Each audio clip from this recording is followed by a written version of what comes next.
Hello, I'm Stephanie Marquardt, and today I'm going to talk to you about body cameras for police.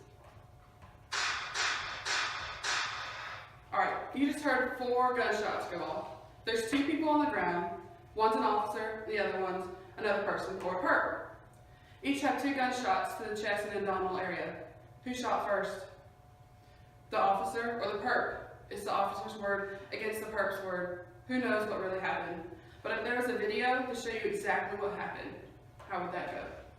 Police officers should wear body cameras so that events like this do not happen, or when they do happen, you can tell what happened and why. We need to change police policy that the shootings that happen in places like Ferguson and North Charleston don't happen everywhere. I don't know about you, but this is going to be one interesting topic. Why body cameras? Hold on, I'm about to throw some hard facts at you. Did you know that for every cop, there's 469 citizens? Only 1/3 of local departments use body cameras in 2013. 1/3. Only eight states have passed laws like the Michael Brown law governing police cams usage for officers. Finally, in 2015, 72 officers were killed. In that same year, 601 citizens were killed by officers. That's right, 601. Evidence in Yale's Law Journal points out that many people thought that body cameras were a good idea. This is from a survey taken shortly after the events that happened in Ferguson. In fact, 87% who took the survey said that cameras are a good idea. Okay, so they're a good idea. But how are we going to help? Well, Harvard Law Review states that there are 5 positive outcomes from using body cameras. 1, it will lower the rate of police misconduct. 2, improve resolution of civilian complaints. 3, improve officer training. 4, provide effective evidence for trials. And 5, lastly, it will increase accountability and transparency. That's true with all the articles I found, and pretty much every article that I read mentioned these exact 5 things. So going back to the scenario at the beginning where 4 shots are fired, if the officer were wearing a body camera, we know what happened. Let's say he was. Also, let's say someone nearby had a camera and took a video. If you look at the bystander video, you're not going to get the same view or intel that you get from the body camera worn by the officer. But by looking at the video from the camera, you'll get the real story. Like Commissioner Charles Ramsey said in the Yale's Law Journal, everyone's got their version of the story.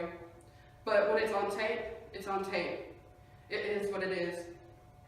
Some may think that only the public are in favor of police wearing body cameras. In fact, it was reported in Body-Worn Cameras for Police Accountability, Opportunities and Risks that in the last few years, police body-worn cameras have gained increased support amongst police officers, the public, and the courts.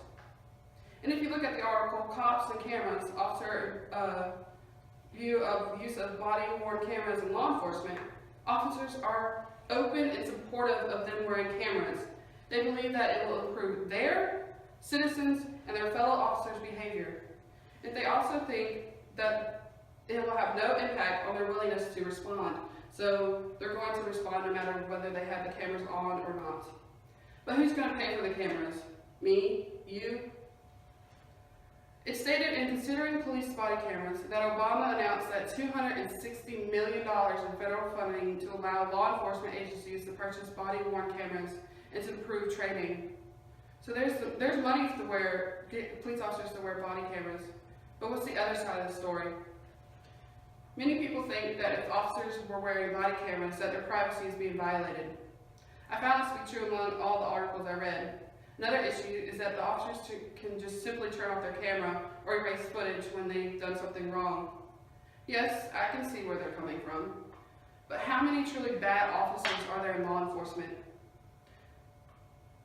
Sure, you're thinking a lot. Why? Because of the media. All the news stories that you hear today is something negative about what a police officer did or how they did something wrong. All we see in the media is something negative about them, and it's never the good things that they do. It's just bad crap in what they've done to local neighborhoods and local kids. Your privacy isn't going to be violated. If they're going to look at footage, it's only going to be of the altercations that were had. with you or some other person. They're not going to zoom in and get all your information. They're not just going to look for the stuff about you. It's not the importance of the camera. And to control how the camera works, well, most cops are good, and they'll leave their camera on recording the whole time. Like I said earlier, only a handful of cops are bad apples. Every job has a bad batch of people. Look at the positives of body cameras because they outweigh the negatives of body cameras. If you're like most people, you have thought that the officers fired first at this beginning with the 4 shots. But if you look at the footage, the only reason he fired is because the perp shot first.